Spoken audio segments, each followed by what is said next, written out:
ভারতের এক জনপ্রিয় ডাক্তার গণেশ রাখ, তার হাসপাতালে মেয়ে শিশু জন্মালে দেয়া হয় বিনামূল্যে চিকিৎসা।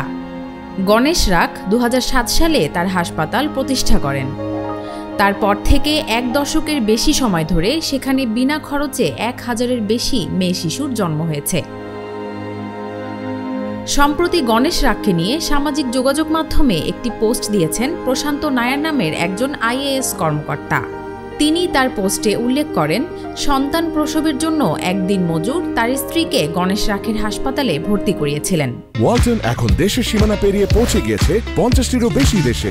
ওয়ালটন, ঘরে ঘরে বিশ্বজুড়ে। কিভাবে হাসপাতালের খরচ যোগাবেন তা নিয়ে উদ্বিগ্ন ছিলেন ওই দিন মজুর। সন্তান জন্মের পর উদ্বিগ্ন বাবা চিকিৎসকের কাছে সন্তানের লিঙ্গ জানতে চান। উত্তরে গণেশ রাখ বলেন, আপনার ঘরে একজন দেবদূত এসেছেন। হাসপাতালের খরচ কত দিতে হবে এ প্রশ্ন করতে দ্বিধায় ভোগা ব্যক্তিটির মুখের দিকে তাকিয়ে গণেশ রাখ আরও বলেন, যখন কোনো দেবদূতের জন্ম হয় আমরা কোনো খরচ রাখি না।